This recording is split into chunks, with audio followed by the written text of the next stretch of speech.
My name is Justice Rendani Mukhelli. I'm an all-round artist. I'm a film director, photographer, and a painter. I'll be speaking to you about my paintings. My earliest artistic memory was I was about 6 years old in grade 1, and my dad used to enjoy playing jazz for my twin brother and I. And this one Saturday afternoon, we were sitting around the table listening to Blue Note with him, and he made a drawing of my brother and I sitting beside him holding the Blue Note record. And when I saw that, I got so excited because to me it registered as if my dad can do it, I can do it. So that's my earliest memory with art, and my confidence in being an artist started there. My greatest artistic influence was my mother, because she was a single mother from when we were 12, and the solutions for providing for us as a family were all creative solutions, and she always had creative ways to make her products, which she used to bake cakes, and she used to make jerseys with beautiful patterns. She used to make tracksuits. So she did everything that was maybe artisanal or artistic, and her way of doing it was finding a different creative solution for her work to stand out. And that has always informed how I do everything creative. I seek to find a voice that makes me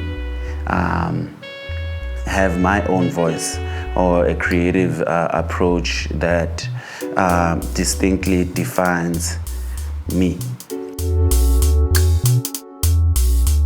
My creative process and artistic style right now in this moment, I would say it's freedom, it's freeing, it's introspective, it's me taking a deep dive on my lived experiences and moments that either were uplifting or challenging, and I try unpack that, or moments that define our times. Like a very close to my heart subject that I work through in my works is about masculinity.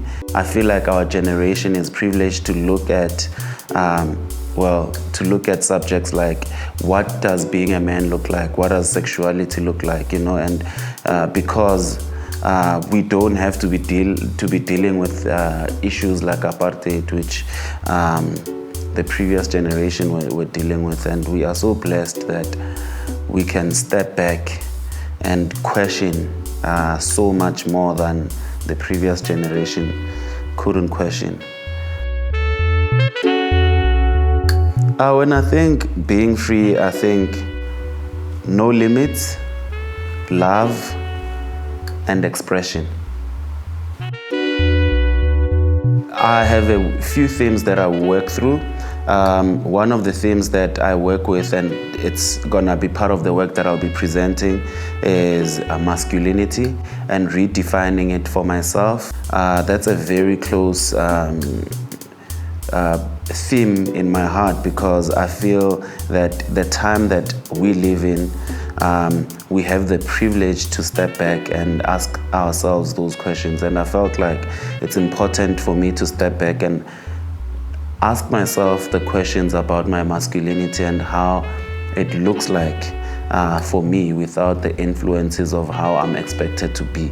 You know, because we are expected to be macho men that are ruthless, that are hard, that don't take nonsense, and other words that I can't say. So the other theme I look at a lot is my relationship with women and how they are positioned in society, and what my relationship looks like based on how my society and the community I grew up in instilled those views in me.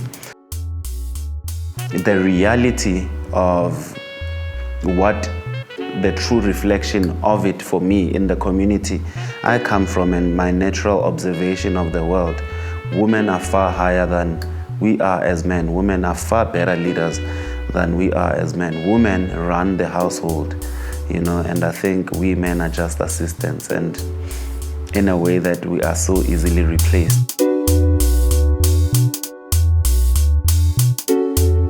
Success to me means freedom.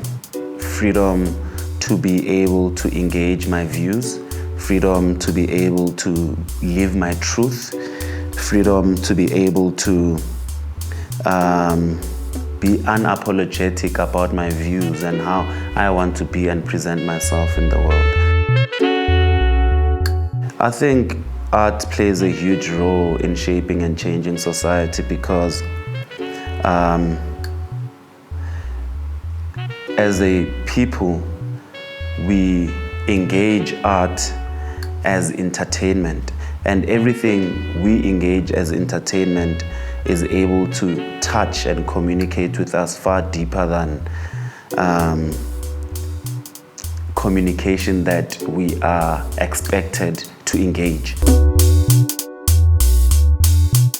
Out of all the works I'm presenting, I think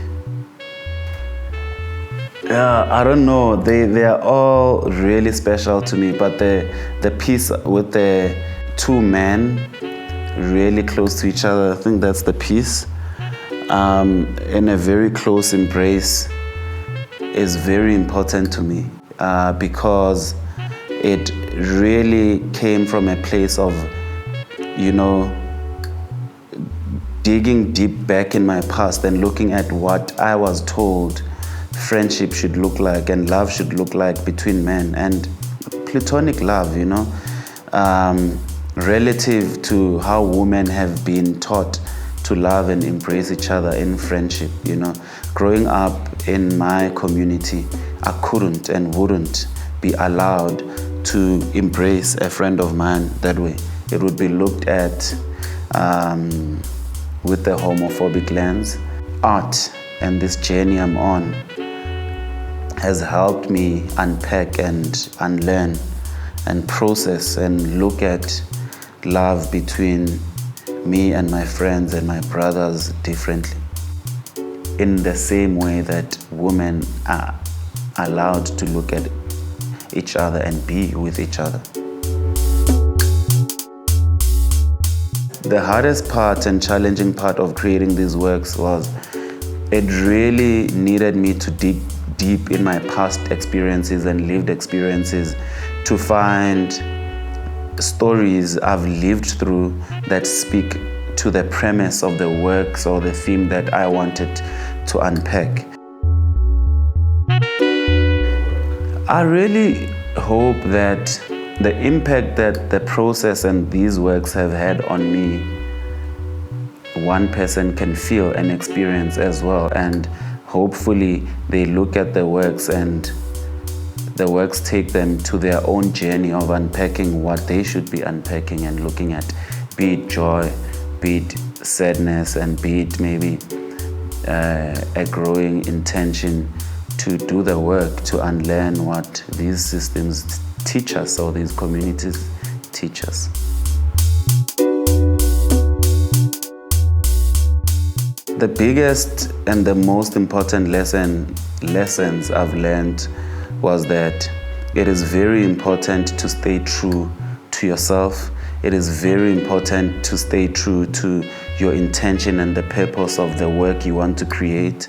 And it is very important as an artist to work and grow and participate within the art industry, because we think selling an artwork is growth, but the sale is the last thing for your career. I think participating and creating works with meaning and staying true to your intention and purpose and your message and focusing on growth as an artist is far more important than selling the artwork.